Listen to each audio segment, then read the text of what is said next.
What's going on, everybody? Crazy Dog back with a Cleveland Guardians video for you guys. I know y'all have been enjoying my daily Bengal slander videos. Don't worry, I might have something cooking up for you guys later.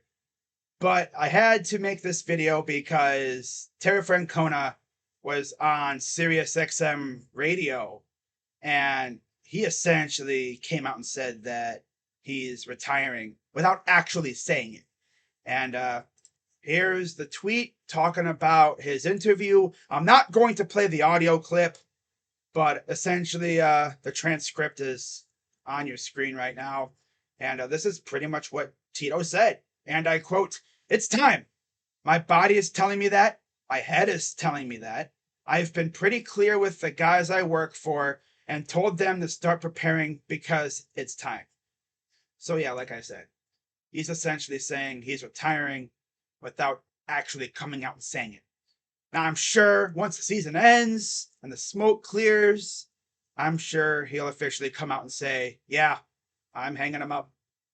Yep. It's going to be so weird looking in that dugout and not seeing him stuffing his face with seeds. Because that's been like a thing.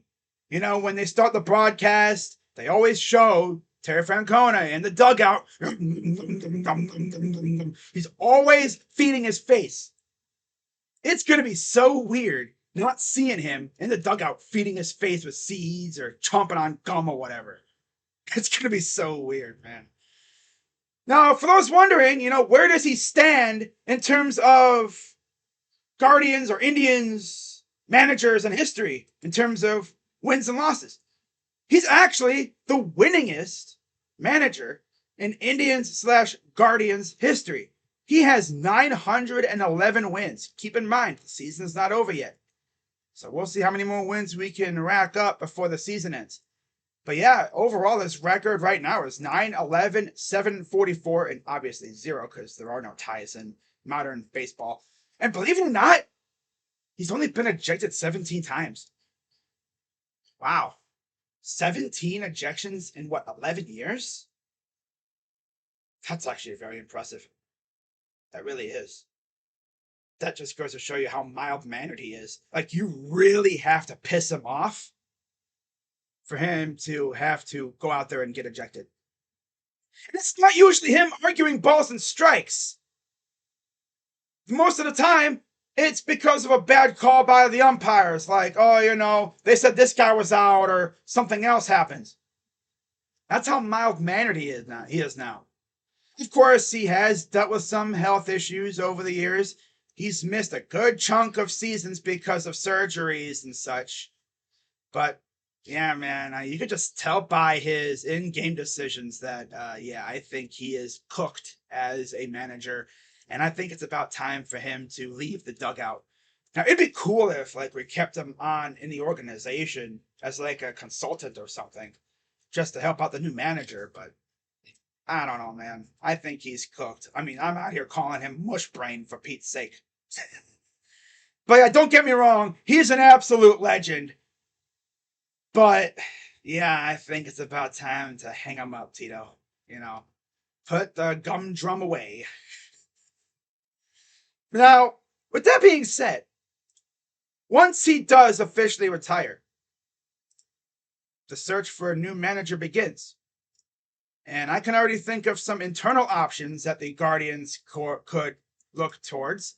Of course, you have first base coach Sandy Alomar Jr., who I believe was a manager for a little bit when they fired Manny Acta.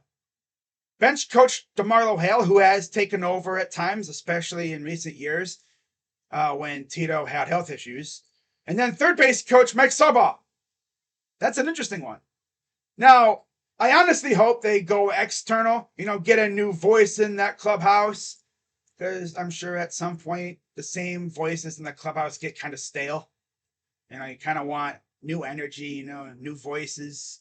So it'll be very interesting to see what they do when it comes to finding a new manager. I just hope they don't fumble this, because you look at the way this team is built right now.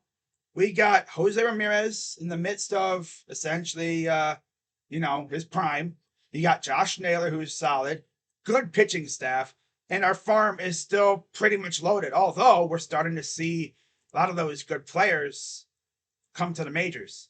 So obviously, as you'd expect, our farm system ranking is starting to drop because all those good players are starting to come to the majors now. So we'll see who they choose to be the new manager once Tito officially retires. What if he comes back for another year? I wouldn't be surprised, but yeah, I think, in his words, it's time. Yeah. All we got to do now is just wait for the official announcement, and then the search will begin for a new manager. And of course, I'll keep you guys updated with that. But that's pretty much all I got, guys. Tell me in the comments who you think the Guardians could look at to be the new manager. Would they go internal or external? Let me know in the comments down below.